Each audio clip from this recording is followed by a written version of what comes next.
जय श्री कृष्ण। कैसे हैं आप लोग, कैसे हैं घर में सब, ज़रूर बताइएगा।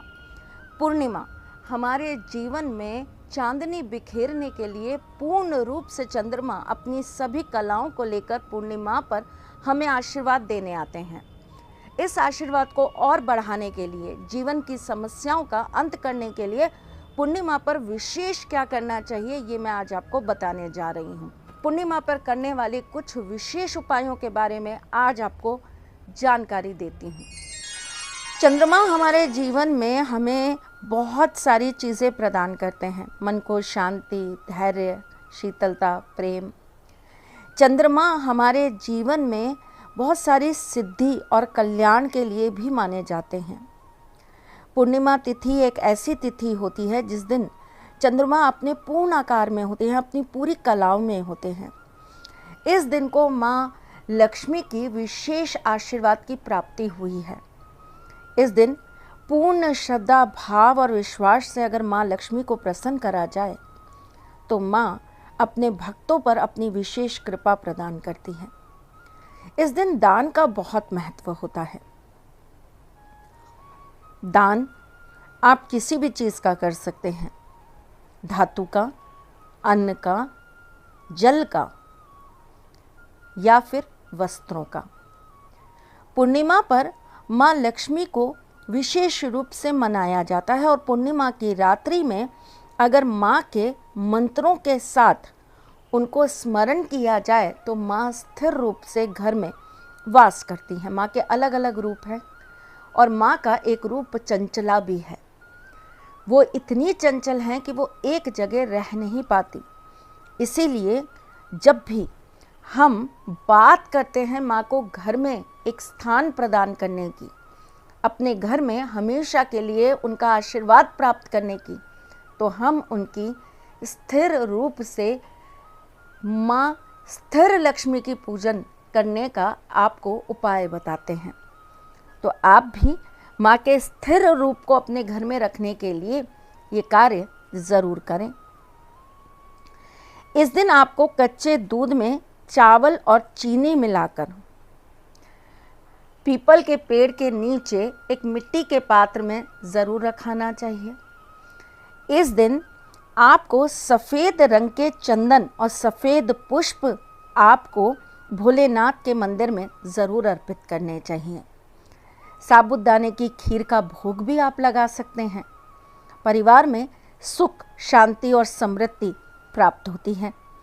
पूर्णिमा को अगर आप एक पात्र में थोड़े से, यानी कि एक किसी बर्तन में थोड़े से चावल ले लें और चंद्रमा के नीचे उसे आप रख दें और अगले दिन वो चावल आप एक हल्दी की गांठ के साथ लाल कपड़े में बांधकर अपनी तिजोरी में रख दें तो माँ लक्ष्मी का विशेष आशीर्वाद प्राप्त होता है।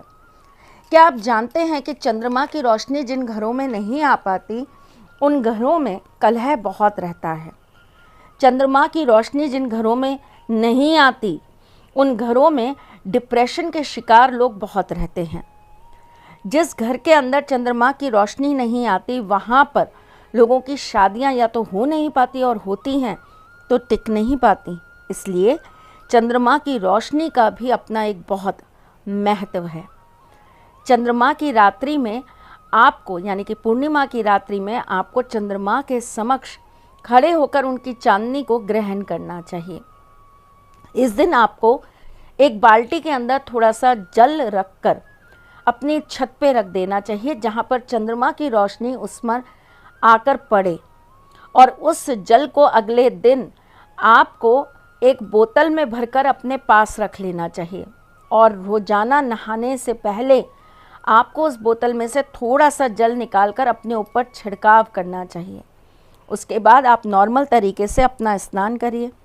देखिएगा आपके जीवन में प्रेम आने लगेगा, आपको अच्छा अनुभव होने लगेगा, आपकी परेशानियों से आप दूर होने लगेंगे। इस जल को आप अपने साथी के ऊपर भी छिड़क सकते हैं तो वो भी आपके प्रेम में पागल हो जाएगा। अगर पॉसिबल है तो आप इसे पिला भी सकते हैं। लेकिन ये जल आपको अपनी छत से सुबह 4 बजे से पहले पहले नीचे ले आना है। सूरज की रोशनी आते ही इस जल की पावर ख़त्म हो जाएगी। आज की रात्रि बहुत सिद्ध रात्रि होती है, इसलिए आज की रात्रि में हम बहुत सारी चीज़ों को सिद्ध करते हैं, जैसे कि क्रिस्टल्स, जैसे कि रुद्राक्ष, जैसे कि स्टोन्स। इन्हें आज चार्ज किया जाता है, यंत्रों को चार्ज किया जाता है। आज के दिन हम चावलों को चुपचाप ठाकुर जी के मंदिर में अर्पित कर देते हैं। ऐसा करने से हमारे जीवन में हमेशा उनका आशीर्वाद बना रहता है। चंद्रमा की चांदनी आपके जीवन में हमेशा आपको सुख देने का काम करती है।